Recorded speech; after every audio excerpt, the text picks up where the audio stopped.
Good morning, my dear students of class. Today we will continue the chapter Human Reproduction with the topic Oogenesis. Okay, so what is the today's topic? That is Oogenesis. So that is the important topic of this chapter. So what is oogenesis? Oogenesis is the process by which ova are formed. Process by which ova are formed inside the ovaries. Okay. So oogenesis is the process by which, why I have written ova? Because it is a plural term and singular is ovum. Single is called as ovum and plural it is called as ova. So oogenesis is a process by which ova are formed inside the ovaries.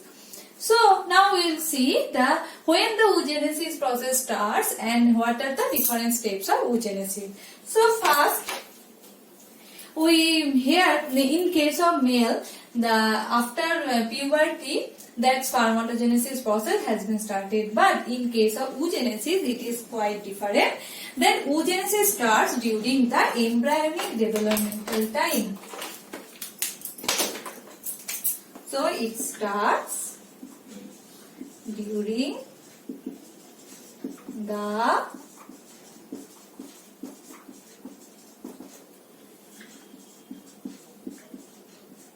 embryonic development of a female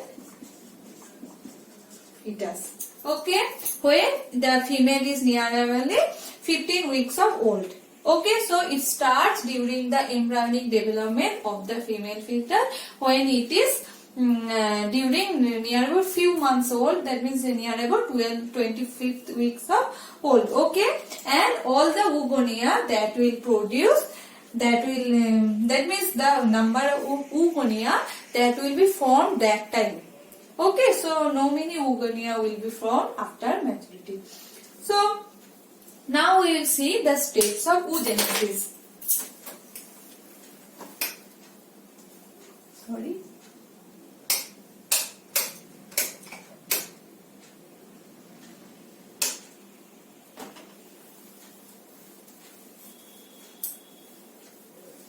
Next is steps of oogenesis.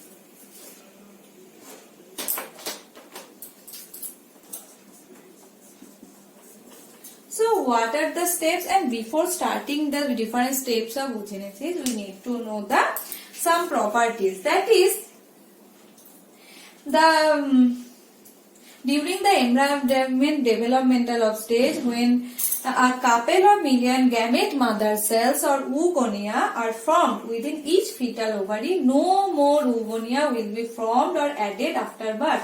So it is a main point, that is, I am repeating that line, that is oogenesis is initiated during the embryonic developmental stage, as I have mentioned, and when a couple of million gamete mother cells. So what is oogonia? Oogonia is a gamete mother cell. So then that time couple of million gamete mother cells are formed inside each fetal ovary, and no more oogonia are formed and added after birth. So as I have mentioned that after birth no more oogonia will be formed or will be added. And these cells has been started division and enter into prophase 1 of meiotic cell division. That means in diploid stage it will be entered and that will be arrested. That stage is called as primary oocyte. That stage is called as primary oocyte. Now I will say that in that time near about 45,000 to 60,000 of these cells will develop as primary oocyte. When that process has been formed, that means when it is 1 month old, and then 2 months, then 5 months, the number has been increased quite high. That means near about 7 first few, then 2 lakhs, then 7 lakhs, the number has been increased quite high. But what happens the maximum number of follicles degenerates during the puberty, and this is called as follicular atresia. There is a property you will find, that is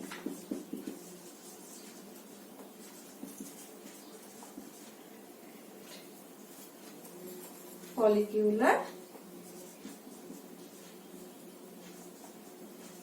atresia.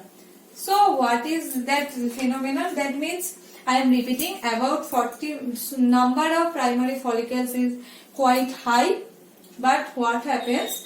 They will degenerate. All the follicles will not be mature, they will be degenerate, and they will be with the help of the phagocyte they will be dispersed, and this process is called as follicular atresia, or this phenomenon is called follicular phagocytes. That means most of the follicles degenerate and disposed by the phagocytes during the period between the birth and puberty.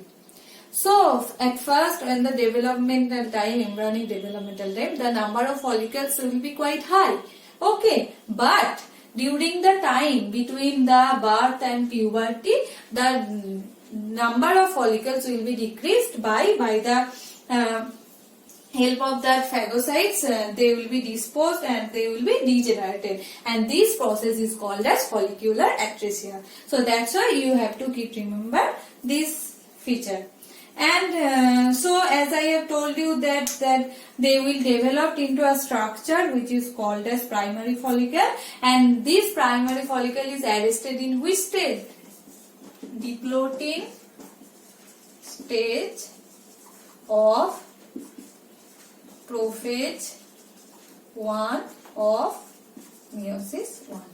So they are arrested, they have started division, and they are arrested in diploting stage of prophase 1 of meiosis 1. Okay, and this after that it is called as primary oocyte. So now if we draw that diagram, that is oogonia.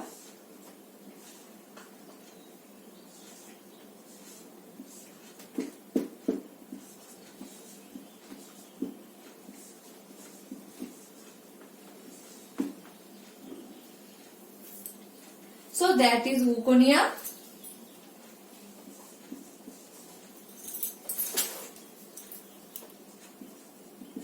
What type of division has occurred there? In case first division, that is mitosis. That means multiplication has been occurred.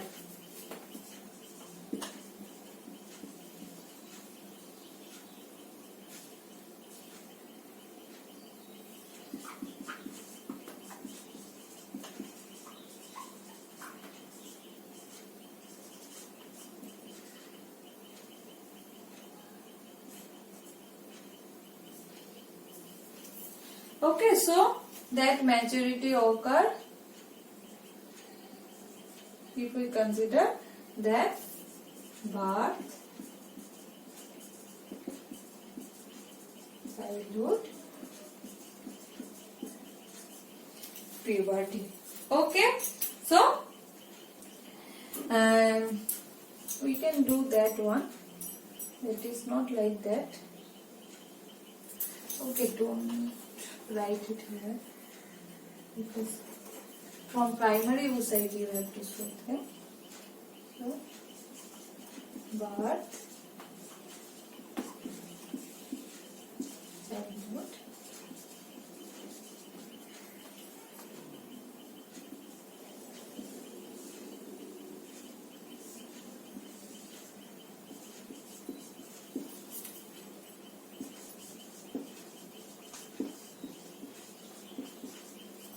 so that the large, as I have told you, that large number of follicles will degenerate at the time of puberty.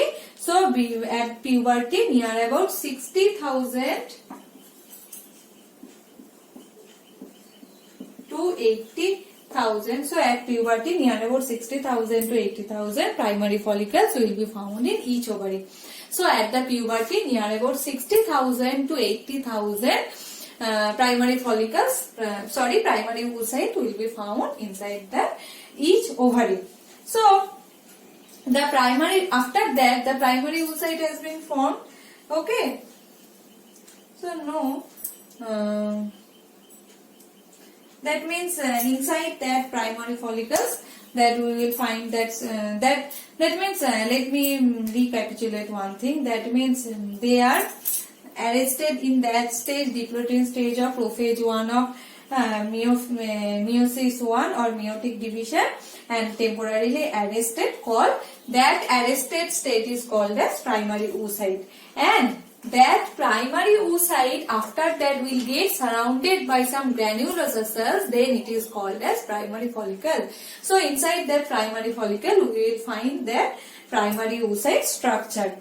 So and after that, as I told you, that large number of primary follicles will degenerate. Only 60 to 80,000 will be left inside the ovary, and the primary follicles will get surrounded by much more layers, which is called as secondary follicles. So now we can see that there are two structures are developing. One is oocyte and another one is outside the oocyte, a follicular or granulosa layer, which is called as primary follicle and secondary follicle. So after that, inside that the outer layer of the primary follicle will be covered with some granulosa cells, and it will convert into another structure which is called as secondary follicle. Okay, and it is called as secondary follicle, and that secondary follicle will be transformed very soon into another structure which is called as tertiary follicle. So from primary, first one is primary follicle, after that secondary follicle, then tertiary follicle. In our last human female reproductive part, I have shown all the diagrams inside that ovary. So next they will form a mature follicle which is called as Graafian follicle. So last part is that mature follicle and Graafian follicle, and from that Graafian follicle the ovulation will take place. So first primary follicle, after the secondary follicle, and outside that secondary follicle some layers will be there, that is some new thicker layers will be there, some granulosa layers will be there, and tertiary follicle will be characterized with a fluid film, that is cavity which is called as antrum. I have shown all the diagrams in that video, just follow that part. And that antrum and the liquid is called as liquor folliculi, and the layers are called as theca externa, theca interna. I think you can remember, or if you cannot, then check that video first. After that you will be able to understand this part. So the tertiary follicle will grows in size and completes its first meiotic division. Okay, then tertiary follicle will grows in size and completes its first meiotic division, and it is an unequal division. It is also a very important part. It is an unequal division. That means, so primary oocyte is completed in that tertiary follicular structure. That means when it will be in mature follicle, that is in tertiary follicular structure, at this stage the meiosis of the primary oocyte, that is where it is arrested, that has been completed, and the division results in, so due to the completion of this meiosis 1, that results in a structure which is called as secondary oocyte, and it is an unequal division, and one is larger in size and another one is smaller in size, and the larger is called as secondary oocyte and the smaller one is called as polar body or polocyte.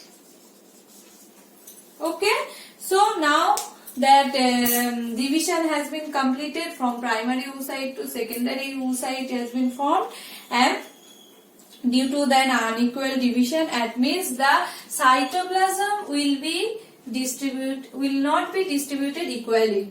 The unequal distribution of cytoplasm will be there, because why? Because from each ovary one egg will be get matured. So we will focus into the development of only one secondary oocyte, because every month only one egg from each ovary will be released. Okay, that's why division is unequal. That's why one cell is larger with a large amount of cytoplasm and another one is smaller with which is called as polar body or polocyte. Okay, so So what is the fate of that polar body?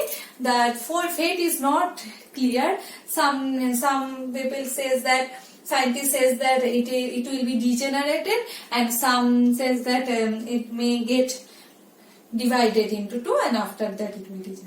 Okay, so that is after sometimes it will be degenerated, and the secondary oocyte, what this structure we have got, and that from that nutrient they will supply the nutrient. So that is called as first polar body.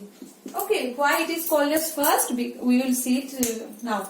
So secondary oocyte with the nutrient-rich cytoplasm of primary oocyte, and after that tertiary follicle will mature into a Graafian follicle. Okay, so don't forget that part. Here two types of development is occurring simultaneously. One is follicles, and inside that follicle, that oocyte. So what are the different follicles? Primary follicle, secondary follicle, tertiary follicle, and after that mature follicle or Graafian follicle. And what are the oocyte? Primary oocyte and secondary oocyte. So inside that Graafian follicle, the secondary oocyte forms a new membrane which is called as zona pellucida. That structure also you have seen that inside that mature. I have shown that part also, that structure of Graafian follicle, and there you can see outside the secondary follicle a new layer is formed by the follicular cells which is called as zona pellucida, which is surrounding layer. And Graafian follicle will rupture, and then on that is called as ovulation, and on the day of ovulation the secondary oocyte will be released. Okay, and from that secondary oocyte meiosis 2 will be there. So that was meiosis 1, and now we will see that is. So that is called as ovum or ooted, and that polar body is called as second polar body. Okay, so after that the ovum or ooted will be formed, and the second polar body will be formed.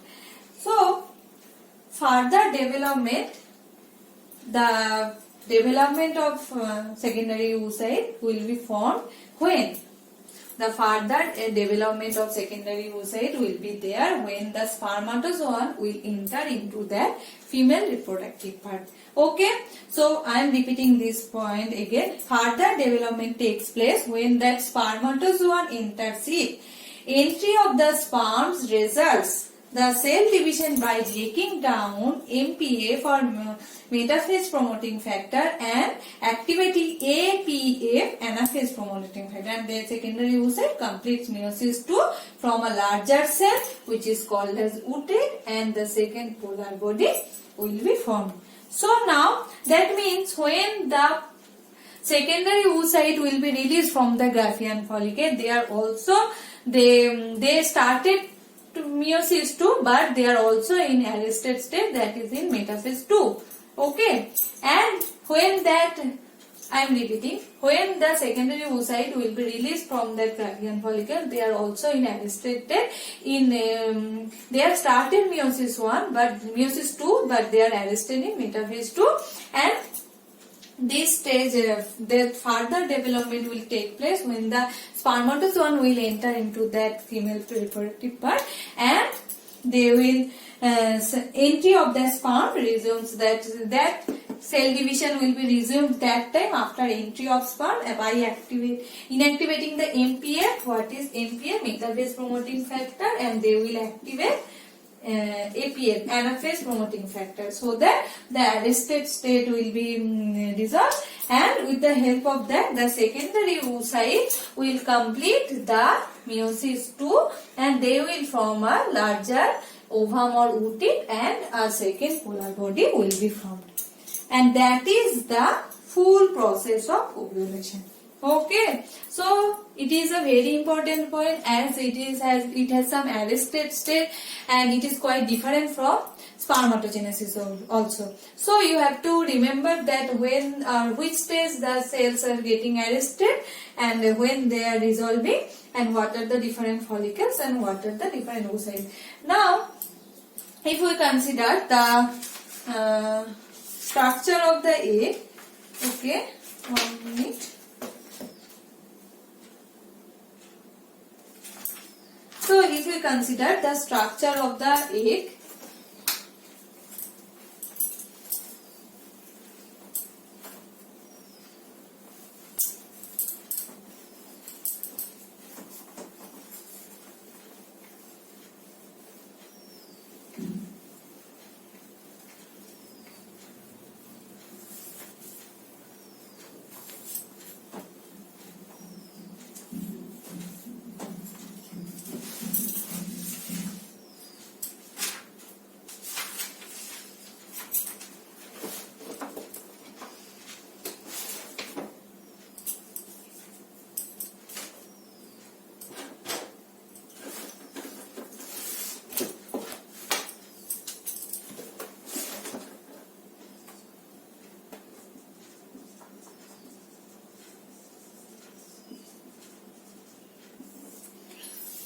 now if we consider the structure of ova, we will find that ovum is a spherical structure. Okay, and it has some outer layers. So as ovum is a oval or spherical structure and it cannot move, so it is non-motile in nature. And what are the different structure that it is you can say it is also secondary oocyte surrounded by a transparent cellular layer which is called as zona pellucida.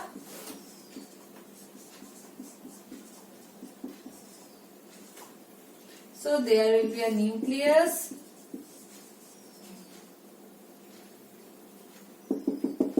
It is filled with a huge amount of cytoplasm.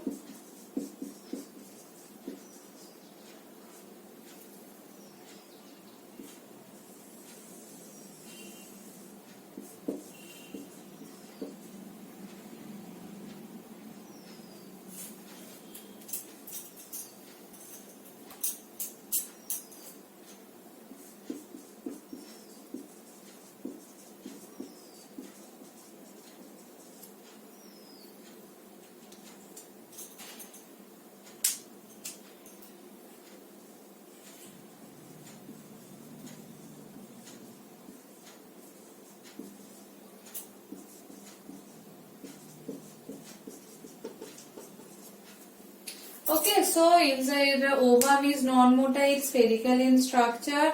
It is condensed. It is covered, filled with a dense cytoplasm, and a nucleus is present. It is covered with a plasma membrane, which is also called as vitellite membrane. And outside the layer membrane, that is a layer which is called as zona pellucida, and outside the zona pellucida there is an it is called because it is radiating, it is developed by the follicular cells, and this that's why it is called as corona radiata. And what is that? Okay, there are the different structures. So outside of the egg there are some layers or membranes which are covering that egg. That's why sperm had also acrosome has sperm license, which will help to corona radiating enzyme will help to dissolve that layer. After the zona pellucida, after the plasma membrane, they will reach into the inside the ovary, and the nucleus is slightly in that position, and in their position of the nucleus, that egg is considered that it is considered as having two poles, and that poles where the nucleus is present is called as animal pole, and the another pole which is called as vegetal pole, and with the through the animal pole the sperm will enter. Okay, so that portion is called animal pole. So the ova is and that portion is called as vegetal pole. Okay, and as the content of yolk is different in case of different mammals, that means In case of human, the number of yolk is very less. That's why someone is called alecythal or microlecythal. That means according to the content of yolk or the amount of yolk, the egg can be differentiated into some types. That is alecythal if yolk is absent. Microlecythal if yolk is present is very small amount. Megalecythal if yolk is mesolecythal if yolk is present in moderate amount. Megalecythal if yolk is present in huge amount. Okay, this what is the function of that yolk? That helps in that development of that embryo. Okay, so these are the different parts. Now if we consider the difference between sperm and ova.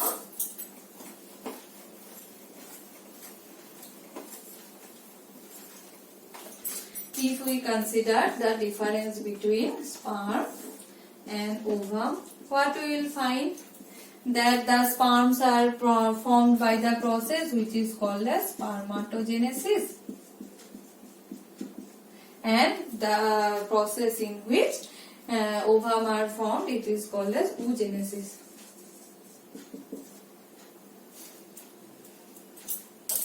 And the sperms are cylindrical in shape, but they are spherical, as you can say oval or spherical. Oval or spherical in shape. Sperms are motile, ova are non-motile. The cytoplasm is less and only in tail region, but in case of large amount of cytoplasm is present in case of ovum. Mitochondria is present. Mitochondria is present only in the middle piece region, but in case of ovum, mitochondria is present in scattered region.